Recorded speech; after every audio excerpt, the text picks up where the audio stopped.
자녀 양육을 할 때 유의해야 될 두 가지 태도가 있는데 그 첫 번째가 뭐냐면 일관성입니다. 일관성 있게 자녀를 쭉 양육해야죠. 그리고 두 번째가 뭐냐? 형평성입니다. 그래서 아이를 공평하게 대할 수 있어야 됩니다. 이 일관성과 형평성은 자녀 양육에 있어서 굉장히 중요한 원리 중에 하나입니다. 특별히 이 형평성의 원리는 그에 못지않게 앞서 그 일관성의 원리와 못지않게 굉장히 중요한 거예요. 그래서 차별 대우는 충신도 돌아서게 만든다는 말이 있는 것처럼 굉장히 좀 중요한 겁니다. 지금 제가 이야기를 하나 해드릴 테니까 누구의 잘못인지 한번 여러분들 한번 판단해 보세요. 성경의 이야기입니다. 엘가나라는 남편이 있었어요. 그리고 그 아내가 2명 있었습니다. 한나가 있었고요. 그 다음에 분인나가 있었습니다. 엘가나의 남편 아래에 한나와 분인나가 있었어요. 그런데 한나는 자식이 없었습니다. 그리고 분인나는 자식이 있었죠. 매년 제사의 제물을 드리고 그 남은 제물을 이제 아내들에게 나누어 줬을 때 자식이 있는 분인나에게는 일정 부분의 제물을 주었어요. 그런데 자식이 없는 한나에게는 얼마큼 줬냐? 갑절을 줬습니다. 더 많이 준 거예요. 왜? 성경 말씀대로 보면 사랑하니까. 그러니까 한나와 분인나 중에서 아마 한나를 더 사랑한 것 같아요. 그래서 더 사랑하니까 자녀가 없음에도 불구하고 재물을 얼마나 배나 줬다는 겁니다. 이제 문제는 여기서부터 시작되는 겁니다. 이 분인나가, 그러니까 자식이 있는 분인나가 한나를 괴롭히기 시작합니다. 얼마나 괴롭혔던지 이 한나가 울면서 먹지 않은 상태까지 가는 거예요. 그때 남편이 한나를 안심시키면서 말합니다. 1장 8절인데요. 그의 남편 엘가나가 그에게 이르되 한나여 어찌하여 울며 어찌하여 먹지 아니하며 어찌하여 그대의 마음이 슬프냐. 이렇게 남편이 위로하는 거예요. 여기까지만 했으면 좋았는데 이제 이어서 이런 말을 합니다. 눈치 없이 내가 그대에게 10 아들보다 낫지 아니하냐. 이렇게 말하는 거예요. 자, 여러분들은 이 이야기를 들으면서 누구의 잘못이 제일 크다고 생각하나요? 한나를 괴롭혔던 분인나의 잘못인가요? 혹은 그 엘가나 남편의 잘못이라고 생각합니까? 우리 남자들은 이 본문을 읽고 이 이야기를 하면 도무지 이해를 못합니다. 도무지 이해를 못해요. 아니 그거는 분인나의 잘못이죠. 어떻게 남편인 엘가나의 잘못이냐 이렇게 생각할 수가 있습니다. 근데 우리 여성들은 알죠? 압니다. 다 그거는 남편 잘못이야 이렇게 생각합니다. 앞서 말했듯이 그 한나의 괴로움을 동정하면서 왜 우느냐, 왜 마음이 슬프냐라고 말하는 것까지가 남편이 해야 할 역할이에요. 그런데 남편이 여기에 덧붙이죠. 내가 그대에게 10 아들보다 낫지 않냐 이런 말입니다. 그 말을 가만히 들어보면 이게 위로가 되는 말은 아니거든요. 자녀 때문에 생긴 갈등인데 사실 그것 때문에 한나가 괴로운 것이 아니라는 겁니다. 이게 알 수도 없는 여자들의 마음이라고 말하지만 곰곰이 생각해 보면 어느 정도 좀 이해가 되는 겁니다. 그 남편이 좀 눈치가 없는 거죠. 어떤 사람은 이 본문을 읽으면서 남편이 잘못했다는 겁니다. 왜? 그렇게 사랑을 티나게 했으니까 결국 원인 제공을 한 게 아니냐. 2배로 주려는 마음을 가졌으면 몰래 줬어야지. 왜 그걸 티나게 줬냐. 뭐 이렇게 생각하는 사람도 있습니다. 근데 여기에 더해서요, 이 한나라는 사람이 그 마음에 괴롭고 슬픈 나머지 성전에 나와서 하나님께 기도합니다. 그런데 기도하는 그것을 보면서 이제 당시의 지도자였죠. 종교 지도자였던 이 엘리가 그것을 보면서 뭐라고 말하냐? 14절에 엘리가 그에게 이르되 내가 언제까지 취하였겠느냐? 포도주를 끊으라 이렇게 말해요. 그러니까 남편한테 받은 서러움도 이루 말할 수 없는데 내 마음을 진정으로 알아주지도 못하는데 이 서운함을 어디 가서 토로할 수도 없는데 그나마 성전에 나와서 하나님께 기도했는데 그 성전을 지키고 인도하는 지도자였던 엘리의 입에서 뭐라고 말하죠? 술 취했냐? 술 좀 끊으라 이거예요. 그러니까 얼마나 서운하겠습니까? 한나의 상태를 보면 남편도 자기를 알아보지 못하고 제사장인 엘리도 자신의 마음을 몰라주는 거예요. 그러니까 보이지 않는 하나님만 지금 나를 위로해 주는 상황인 겁니다. 만일에 여러분들이 이런 상황이라면 어떤 마음이 들까요? 어느 곳에 위로를 얻어야 할까요? 함께 읽은 말씀을 통해서 절망의 끝, 그러니까 우리 인생의 절망의 끝에는 무엇이 있는지 좀 살펴보려고 합니다. 특별히 이 사무엘상 말씀을 통해서 하나님이 우리에게 주시는 은혜가 무엇인지 조금 더 구체적으로 살펴보려고 합니다. 첫 번째 무엇이냐? 한 사람의 고통을 생각하시는 하나님이라는 주제예요. 앞서 말했듯이 한나의 상태는 어떤가? 한나가 마음이 괴로워서 여호와께 기도하고 통곡했다라고 말하거든요. 마음이 너무 괴로운 나머지 어떻게 했다고요? 기도하고 통곡했다고 말해요. 우리는 왜 이 한나가 기도하고 통곡했는지 이유를 잘 알고 있습니다. 뭐 때문이죠? 6절에 나옵니다. 그의 적수인 브닛나가 그를 심히 격분하게 하여 괴롭게 했기 때문입니다. 이어지는 9절, 매년 한나가 여호와의 집에 올라갈 때마다 남편이 그같이 하매 브닛나가 그를 격분시킴으로 그가 울고 먹지 아니하였다라고 말해요. 이유가 뭐라는 거죠? 그의 적수인 브닛나가, 그러니까 적수라고 표현하잖아요. 어떻게? 그를 심히 격분하게 했다는 겁니다. 그래서 바로 그 격분으로 인해서 울고 먹지 않았다는 겁니다. 힘든데, 괴로운데 내가 그것을 너무 잘 알고 있는데 누군가 옆에서 말을 하면 더 힘들잖아요. 근데 그 말을 하는 사람이 나의 적이라고 생각해 보십시오. 그리고 그게 언제마다 반복될까요? 매년 제사를 지낼 때마다 반복하는 거예요. 우리가 명절 때마다 참 힘든 게 있어요. 뭐냐? 자식 자랑하는 걸 들을 때, 내 자식 자랑할 때는 괜찮은데 남 자식 자랑하는 걸 들을 때 참 괴로워합니다. 다른 이유가 아니죠. 힘든 거예요. 어려운 겁니다. 그런데 하물며 나의 가장 약점인 그 자식이 없음에 대한 공격을 나의 적수인 그 사람이 매년 반복하고 있다면 참 이로 말할 수 없는 고통이었을 겁니다. 그래서 그것을 이 성경은 격분이라는 단어로 표현하거든요. 이 격분이라는 말이 어떨 때 사용되느냐 하면 우상 숭배를 본 하나님의 마음을 표현할 때 쓰는 말이에요. 우상 숭배, 그러니까 인간이 할 수 있는 마지막 죄악이죠. 하나님이 가장 싫어하는 겁니다. 그 우상 숭배를 본 하나님의 마음을 표현했을 때 격분이라는 말을 쓰거든요. 그러니까 미워하는 것보다 훨씬 강한 감정이 격분입니다. 지금 한나의 상태가 그렇다는 거예요. 이로 말할 수 없는 그 감정의 상태가 끝에 다다른 겁니다. 그래서 그게 너무 괴로워서 한나는 괴로워하고 기도하고 통곡했다는 겁니다. 바로 그러한 한나에게 남편이 말했던 거죠. 내가 그대에게 10 아들보다 더 귀하지 않느냐. 이 말은 귀에 들리는 말이 아니었던 거예요. 위로가 되는 말이 아니었던 겁니다. 그런데 가만히 살펴보면요, 이 두 사람 다 어떻게 보면 피해자예요. 이 브닛나는 사랑을 빼앗김이 동기가 된 겁니다. 남편의 사랑을 빼앗겼잖아요. 그래서 그것을 통해서 누구에게 향합니까? 바로 한나에게 향하는 겁니다. 그래서 그 괴롭힘이 지나쳐서 한 영혼을 파괴하고 죽기까지 이르게 만드는 겁니다. 사랑의 결핍 때문에요. 그런데 한나는 어떻게 합니까? 비교당하고 부정당하는 것이 동기가 돼서 어떻게 하죠?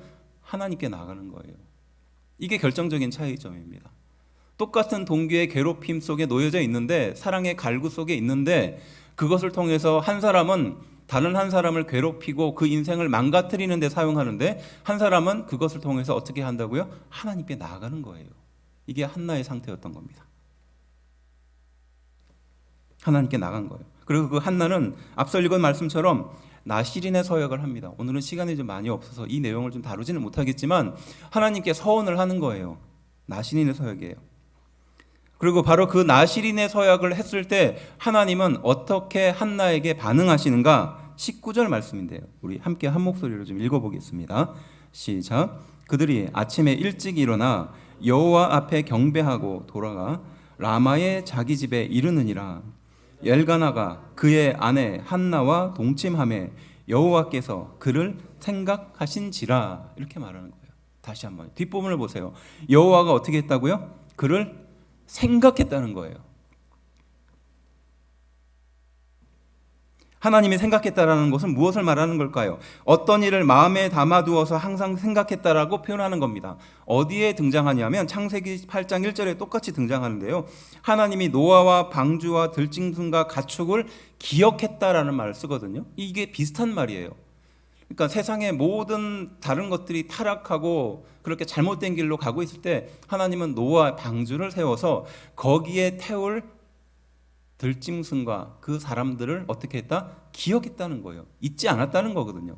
그러니까 생각했다라는 것은 그런 의미입니다. 한나의 고통을 어떻게 했다는 겁니까? 이걸 가만히 생각해 보면 기도를 들어주었다라는 말로 이해할 수 있어요. 하지만 좀 더 깊은 의미를 살펴보면 한나의 고통을 항상 하나님은 마음에 담아두었다는 것이에요. 믿으십니까? 생각했다는 것이 그거예요. 이것이 우리 성도들에게 얼마나 은혜가 됩니까? 다른 그 어떠한 존재도 아닌 하나님이 나의 고통을 기억하고 있다는 거예요. 생각하고 있다는 겁니다. 그것이 우리에게 큰 은혜가 될 줄로 믿습니다. 한 사람의 고통으로 어떤 사람은 타인을 괴롭히는 데 사용하는데 어떤 사람은 하나님께 나아갔고요. 그 나아감을 통해서 하나님은 그 사람의 고통을 기억하고 생각하고 있다는 것이에요. 현실에서 만나는 고통 그 자체로 우리는 괴로워합니다.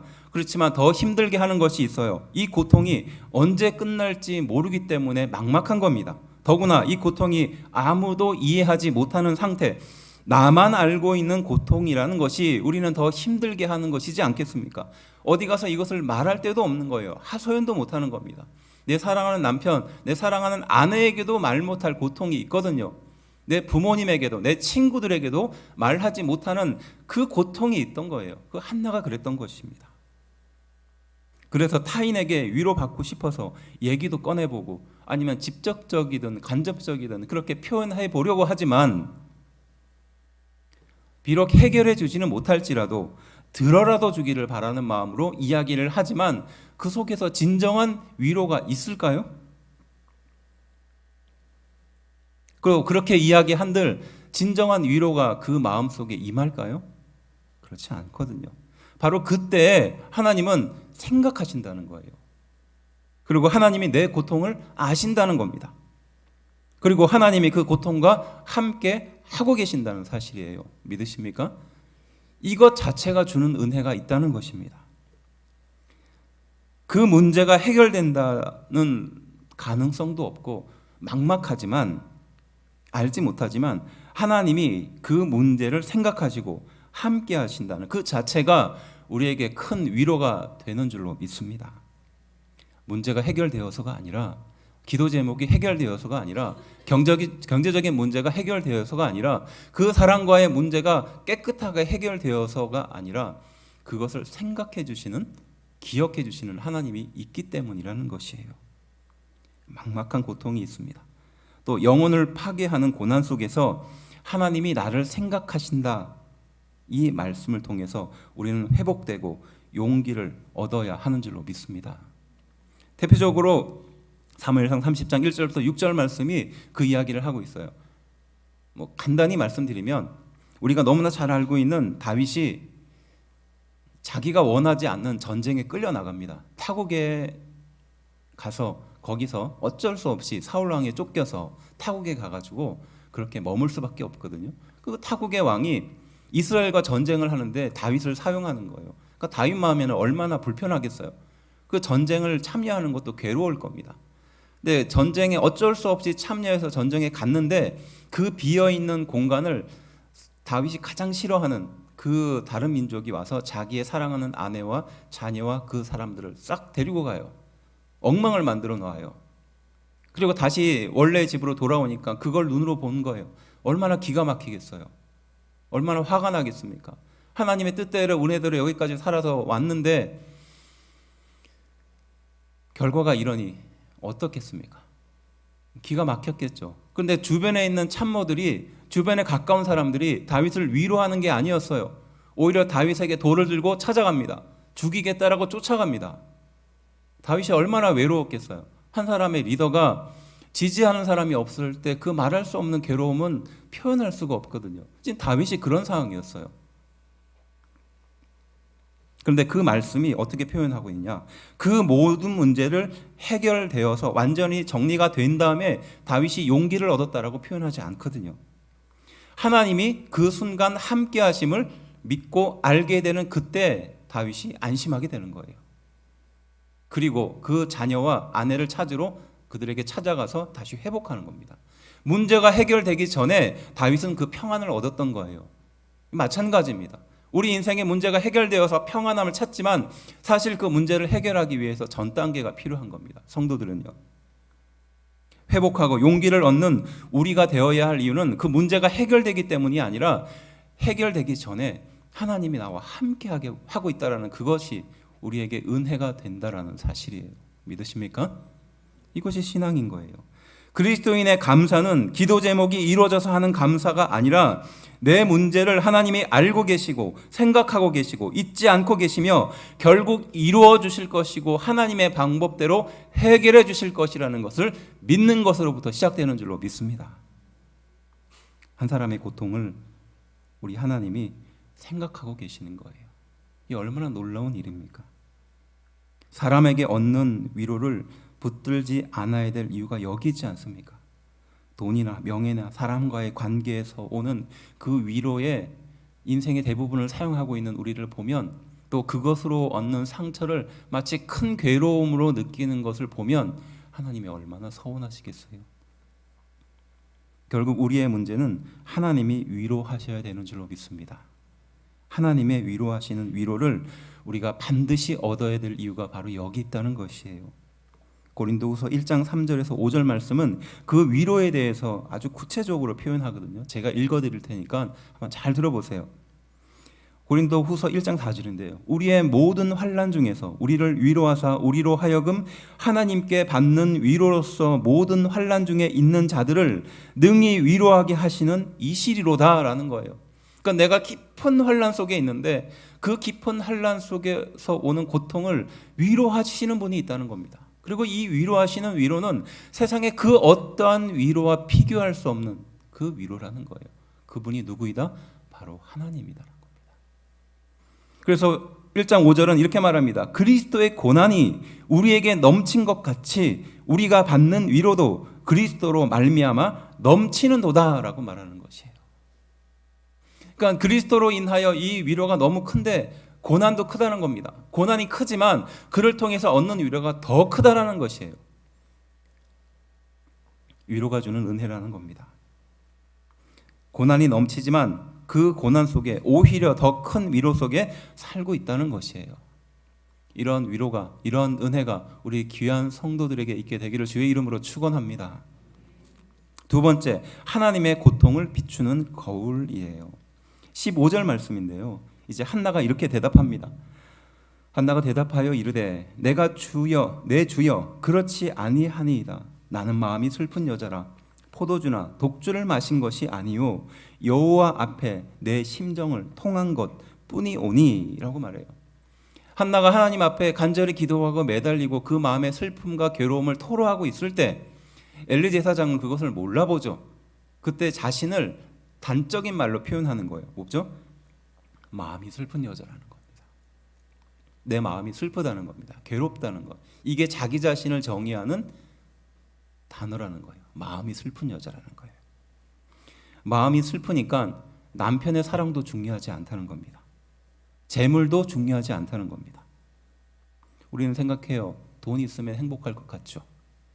또 사랑이 있으면 행복할 것 같습니다. 나를 지지해주고 나와 함께하는 사람들이 많으면 또 내 자리가 올라가면 행복할 것 같아 보입니다. 하지만 한나를 보니까 그렇지 않다는 걸 알 수 있어요. 돈이 많아도 마음이 슬프면 행복하지 않습니다. 사람들이 많아도요, 또 나를 사랑해주는 그 사람이 내 옆에 있어도요, 마음이 슬프면요 행복하지 않아요. 한나가 지금 그런 상태였던 겁니다. 채워지지 않는 궁핍과 병든 영혼의 상태로 살아가는 거예요. 이와 같은 한 맺힌 마음이 슬픈 한나를 통해서 우리는 얻어야 될 깨달음이 있는데 그것이 무엇일까요? 하나님의 고통이라는 거예요. 우리는 이 하나님의 고통이라는 말을 들으면서 아니 어떻게 하나님께서 고통이라는 것을 가지실 수 있을까? 그 완벽하신 하나님이 어떻게 고통이라는 것을 아실 수 있을까 생각할 수 있습니다. 그렇지 않습니다. 하나님은 고통을 누구보다 잘 아시는 분이세요. 내가 가지고 있는 이 고통을, 내가 가지고 있는 이 괴로움을, 누구에게도 말하지 못하는 그 고통과 괴로움을 누구보다도 하나님은 잘 알고 계신다는 것이에요. 바로 이 한나라는 여인의 고통을 통해서 하나님의 고통을 돌아보는 겁니다. 마음이 슬프니까 남편의 사랑도 재물도 그 어떠한 것도 충족하지 못하고 채우지를 못하는 겁니다. 그런데 이것이 똑같이 누구도 그렇다는 겁니까? 하나님도 그렇다는 겁니다. 우리 하나님도 누구보다도 이 고통을 갖고 계신다는 거예요. 하나님인 나도 마음이 슬프고 괴롭다는 겁니다. 다른 것은 중요하지 않다는 겁니다. 무엇이 중요하다는 겁니까? 영혼이 중요한 거예요. 지금 한나가 자녀에 매달리는 것처럼, 자녀 이외에는 다른 모든 것이 다 중요하지 않다고 말하는 것처럼 우리 하나님도 그런 고통을 갖고 계신다는 겁니다. 채워지지 않는 궁핍과 집착, 또 병든 영혼으로 살아가듯이 지금 우리 하나님께서 그러한 마음으로 지금 우리를 바라보고 계신다는 사실이에요. 왜 그럴까요? 하나님의 백성이 하나님인 나를 경배하고 예배한다고 나오지만 그 마음속에 진정한 마음은 다 사라져 버렸습니다. 그리고 재물만 습관적으로 드려요. 몸만 그곳에 참여합니다. 그것을 바라보는 하나님의 마음은 고통스럽고 괴로운 거예요. 그래서 성경에 말하듯이 그들이 나의 성전에 와서 뜰만 밟고 가는구나 라고 표현하는 겁니다. 차라리 그 예배를 내가 받지 않고 그 예배에 들어오는 문을 너희가 닫았으면 좋겠다라고 말하는 겁니다. 그 고통이 너무 지나쳐서, 그 고통이 너무나 크고 괴로워서 그들의 마음에 진정함을 갖고 와야 될 그 예배의 장소에 마저도 형식적이고 그저 했던 타성에 젖은 마음으로 오는 모습을 보면서 하나님 또한 고통을 당하고 있다는 것이에요. 내가 아들을 집착하듯이 하나님인 나도 나를 거룩하게 예배하는 한 사람을 집착하고 찾고 있다는 것입니다. 참담하고 괴로운 하나님의 고통을 비추는 거울이라는 거예요. 사무엘상 1장 3절에는요. 이 앞서 말한 그 한나의 이야기가 아주 초반에 1장 1절을 시작하면서 바로 등장합니다. 그런데 갑자기 1장 3절에 제사장 엘리의 두 아들 홈니와 비느하스가 갑자기 등장해요. 아니 지금 한참 한나의 이야기를 해야 되는데 그 한나의 이야기의 앞부분에 갑자기 제사장이었던 홈니와 비느하스를 언급합니다. 앞서 말했던 엘리의 두 아들이었어요. 홈니와 비느하스를 언급합니다. 이게 무슨 뜻일까요? 이스라엘 백성들이 타락하고 길을 잃고 있었을 때 하나님의 거룩한 제사장, 영적인 지도자였던 그 엘리, 존경받았던 엘리, 그렇지만 그의 아들 두 아들 홈니와 비느하스가 극단적인 죄를 하나님 앞에 저지르거든요. 본을 보여야 될 제사장이 타락의 한가운데 있다는 것을 서두에 같이 제시하는 거예요. 지난 한 주간에 그 지도자가 얼마나 중요한지 우리는 뼈저리게 느끼는 그런 사건을 기억할 겁니다. 그 사건이 무엇이 됐던 간에 누가 잘했고 잘못했다라는 것을 따지기 이전에 그런 하극상이 일어나고 왜 그런 일들을 방치했느냐 이런 이야기를 하기 전에 결국 이 모든 것에 대한 책임은 누가 있을까요? 지도자의 책임입니다. 지도자의 책임이에요.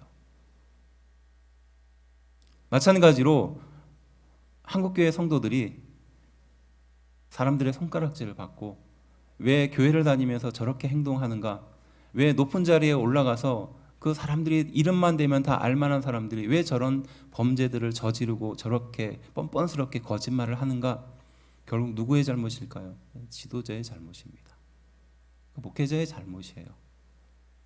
또 세상에서 이 교회가 사람들의 손가락질을 받는 것 또한 누구의 잘못일까요? 교회의 잘못입니다.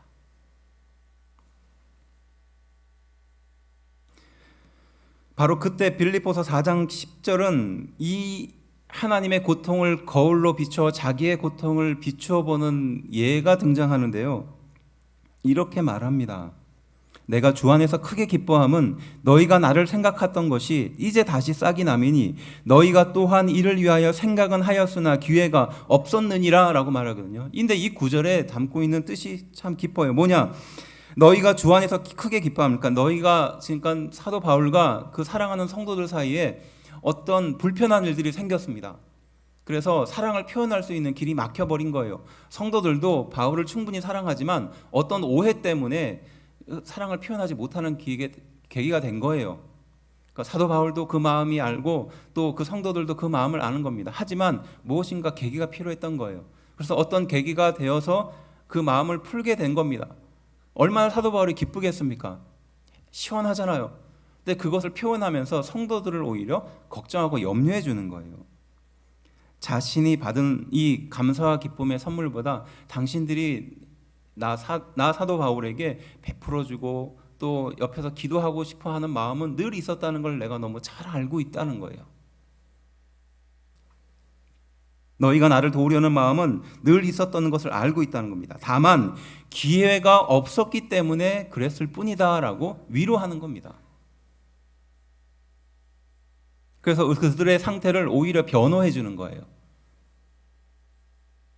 오해 때문에 우리 관계가 비록 틀어졌지만 서먹해졌지만 지금 그것이 여러분들의 진심이 아니라는 것을 누구보다도 내가 잘 알고 있다. 그리고 기회가 없어서 그런 것뿐이지 여러분들의 마음은 진짜 다른 곳에 있다는 걸 내가 너무나 잘 알고 있다라고 위로해주고 있는 거예요. 바로 이때 사용하는 방법이 지금 함께 읽은 말씀처럼 하나님의 고통을 비추는 거울이 그거예요. 나에게 당하는 그 고통, 내가 지금 당하는 고통에 나 혼자 괴로워하는 것이 아니라 내가 이런 고통을 당하고 있을 때 하나님은 그 고통을 바라보면서 어떤 마음을 갖고 계실까? 그리고 그러한 하나님은 이 고통을 알고 계시는데 하나님의 고통은 또한 어떨까? 돌아보는 겁니다. 이게 신앙이라는 거예요.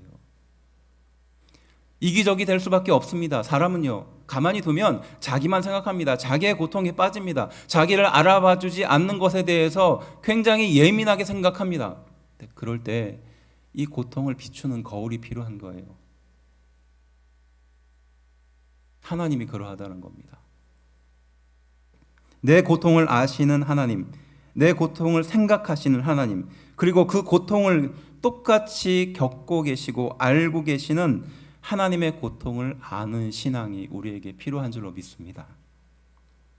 마음이 슬픈 여자 한나를 통해서 하나님의 고통을 비추는 거울을 얻는 우리 귀한 성도들이 되기를 주의 이름으로 축원합니다. 세 번째는요, 절망의 끝에서 새로운 시작을 준비하시는 하나님입니다. 사무엘서의 시작은요, 두 명의 선지자가 등장해요. 마치 다윗과 사울처럼 이 두 명의 선지자가 사무엘상의 초반부에 등장합니다. 그리고 한 인생이 저물고 새로운 한 인생이 등장하는 것을 볼 수 있어요. 마치 영화에 무엇이 오버랩되듯이 한 사람이 등장하고 한 사람이 퇴장하는 것을 볼 수 있습니다.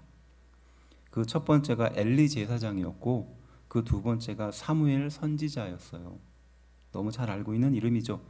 40년간 위대하고 거룩했던 엘리 제사장이 등장하지만 앞서도 말했듯이 그 아들의 극단적인 타락으로 인하여 이들이 걷게 되는, 이들이 퇴장하게 되는 일들이 있어요.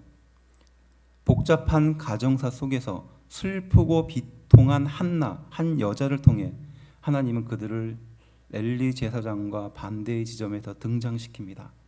그리고 그를 통해서 사무엘 선지자라는 이스라엘 백성의 가장 유명하고 유망한 지도자, 영적 지도자를 세웁니다.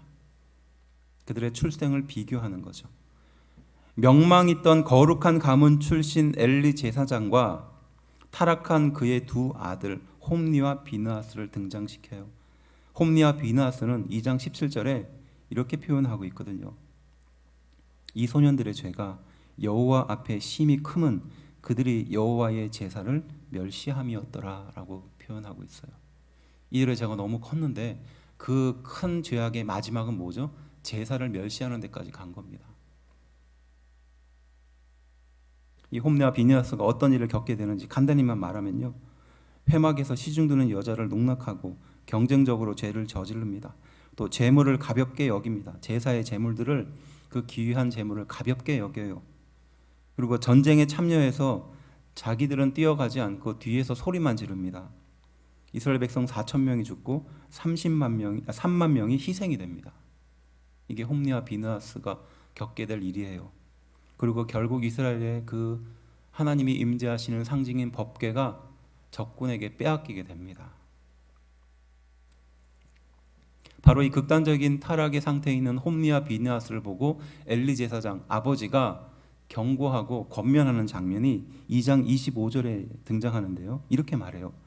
사람이 사람에게 범죄하면 하나님이 심판하시려니와 만일 사람이 여호와께 범죄하면 누가 그를 위하여 간구하겠느냐 하되 그들이 자기 아버지의 말을 듣지 아니하였으니 이는 여호와께서 그들을 죽이기로 뜻하셨음이더라 라고 말해요. 극단적으로 타락한 홈리와 비느하스를 보면서 그 엘리 제사장 영적인 지도자가 그 아들에게 찾아가서 말하는 거예요. 사람이 사람에게 죄를 지으면 그것은 사람이 그 죄를 감당해야겠지만 사람이 하나님께 죄를 지면 그 죄를 누가 도대체 감당하겠느냐. 그러니까 마지막 경고인 거예요. 근데 그 경고를 들었음에도 홈리와 비느하스는 말씀대로 그 아버지의 말을 듣지 않았습니다. 그리고 하나님은 그것을 보면서 내가 이 두 아들을 죽이겠다고 작정하는 장면이 등장하는 겁니다. 근데 굉장히 공교롭게요. 이 1장 25절에 이 말씀을 하잖아요. 2장 25절에 이 말씀을 하는데요. 바로 2장 25절 바로 다음 구절인 26절을 이렇게 말합니다. 아이 사무엘이 점점 자라매 여호와 사람들에게 은총을 더욱 받더라라는 거예요. 굉장히 공교롭죠. 이 두 아들이 극단적인 타락의 길을 걷고 있고 아버지의 그 마지막 신앙적인 경고도 듣지 않고 하나님이 죽이기로 작정한 그 순간 26절에 바로 어린 사무엘이 하나님의 은총을 받아서 점점 귀하고 아름답게 자라더라라고 말하는 겁니다.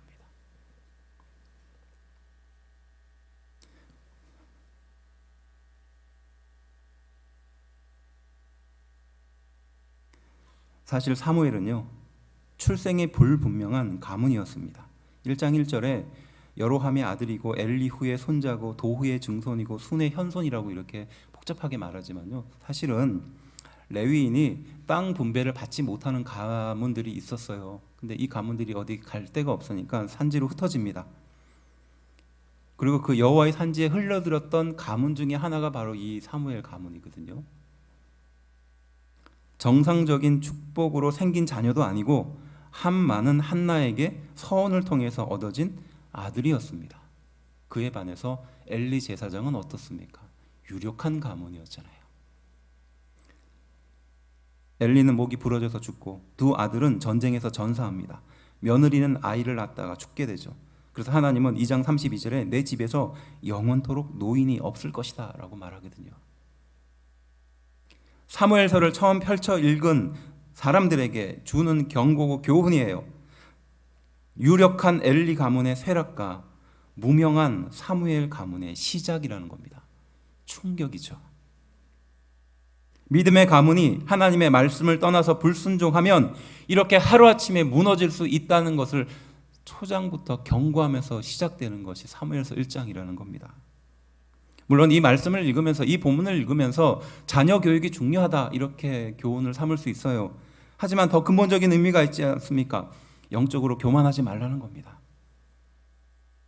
자랑할 만한 신앙 유선이 쌓여 있다 할지라도 그것으로 교만하지 말라는 겁니다. 이것은 결국 누구에게 하는 교훈일까요? 지금 교만에 빠진 이스라엘 백성에게 하는 경고였던 거예요. 전쟁에서 패하고 영적 지도자가 죽고 그 아들도 죽고 법계마저 빼앗길 그 미래를 향하여 하나님께서 주시는 경고라는 겁니다. 그렇지만 우리가 기억해야 할 것은 그것이 이스라엘 백성들의 절망이라고 생각할 수 있어요. 가지고 있는 모든 것을 다 잃어버리는 것이니까요. 사랑하는 사람도 잃습니다. 내가 입고 있는 그 터전도 다 잃어버려요. 정신적인 또 마음을 의지할 수 있는 그 성전의 법계마저도 잃어버려요. 하나님이 떠나게 되는 그 순간이에요. 그런데 놀라운 사실은요. 바로 그 순간을 말씀하시면서 하나님은 새로운 인생을 출발시킨다는 사실이에요. 누굽니까? 사무엘이었던 거죠. 새로운 시작을 우리 하나님은 준비하신다는 겁니다. 절망의 끝에는 무엇이 있다는 것입니까? 하나님의 새로운 시작이 담겨 있다는 것입니다. 그럼에도 불구하고 하나님은 우리 인생을 새롭게 시작하신다는 사실이에요. 우리가 고통으로 절망하는 그때 하나님은 우리에게 새로운 날을 시작하신다는 뜻입니다. 우리가 안 된다고 포기하고 있을 때 모든 것을 절망 속에서 내려놓고 있을 때 하나님은 우리 인생에 새로운 은혜를 준비하고 계시는 줄로 믿습니다. 예수 그리스도가 이 세상에 오셨듯이, 예수님이 내 인생에 오셨듯이 그렇게 새로운 시작을 우리 인생 가운데 준비하고 계시는 줄로 믿습니다. 희망이 없다 그러죠. 한국교회가 절체절명의 위기라고 말합니다. 이 어려운 시국에 희망이 없다, 미래가 없다 말하는 것이 많아질수록 하나님은 항상 새로운 시작, 더 귀한 시작을 준비하고 계신다는 것을 우리는 기억해야 합니다. 그리고 그 하나님의 시작은 이미 시작되었습니다. 정리하면요, 한 사람의 고통을 생각하시는 하나님은요, 나의 고통을 함께 기억하고 계신다는 것입니다. 그리고 고통을 통해서 하나님의 고통을 이해하는 거울, 하나님의 고통을 비추는 거울이라는 것은 바로 그 고통을 통해서 하나님의 고통을 이해하는 것이에요. 마지막 세 번째는요, 고통 끝에 새로운 시작을 준비하시는 하나님이죠. 아무리 힘들고 어려운 절망의 끝에 와 있다 할지라도 하나님은 바로 그 전에 이미 새로운 시작을 내 인생에 시작하셨다는 사실입니다. 나의 고통과 함께 하시고 하나님을 바라보며 비추어 보며 새로운 시작을 준비하시는 그 하나님을 우리는 의지하고 믿고 있는 줄로 믿습니다. 절망의 끝에는 무엇이 있을까요? 우리는 실패가 있다고 생각합니다. 외면이 있고 괴로움이 있고 외로움이 있고 죽음이며 좌절이라고 생각합니다. 하지만 하나님은 그렇지 않습니다. 그 절망의 끝에 바로 우리 예수 그리스도가 함께 계시는 줄로 믿습니다. 인생의 전환점에서 고통의 뜻을 생각해야 될 이유가 바로 여기 있던 거죠.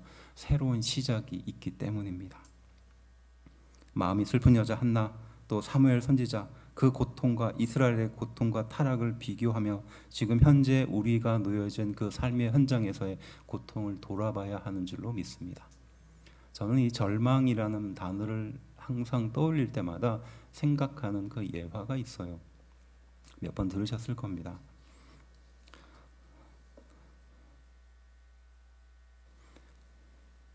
아버지가 술만 먹으면은 가족들을 핍박하는 집인데, 비가 오고 술을 드시면 더 큰 화가 펼쳐지는 집이에요. 그래서 너무 그 집의 상황을 주변 사람들이 잘 알고 있으니까 비가 오면 저 집에서 큰 소리가 나겠구나, 이걸 알만한 그런 집이에요. 근데 교회를 열심히 다니시는, 하나님을 믿는, 그렇지만 남편은 교회를 다니지 않는 그런 집입니다. 그래서 제 친구도 그 집에 있었어요. 제 친구가 그 집에 있었어요.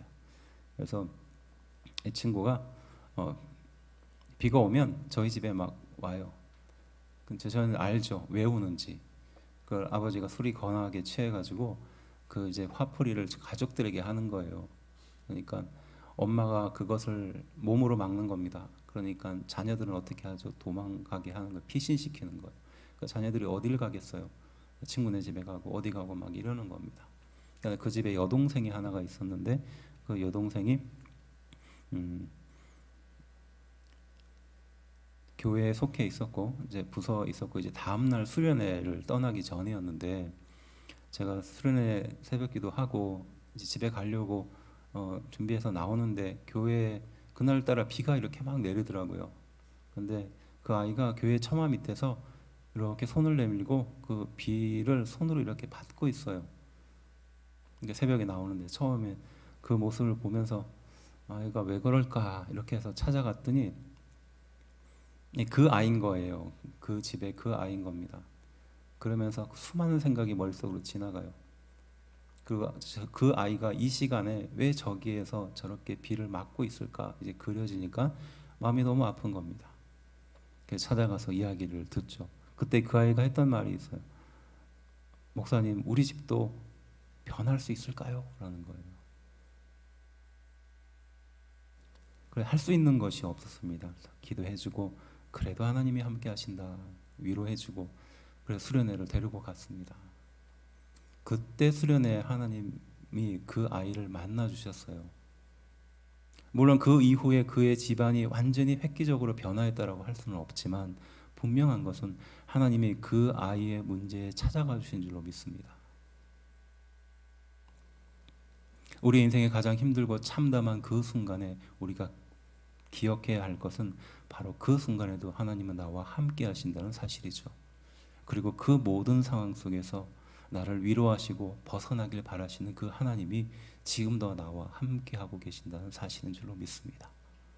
이 은혜 앞에 나아가는 우리 귀한 성도들이 되기를 주의 이름으로 축원합니다. 절망의 끝에 그곳에는 우리 하나님이 함께 계십니다. 기도하겠습니다.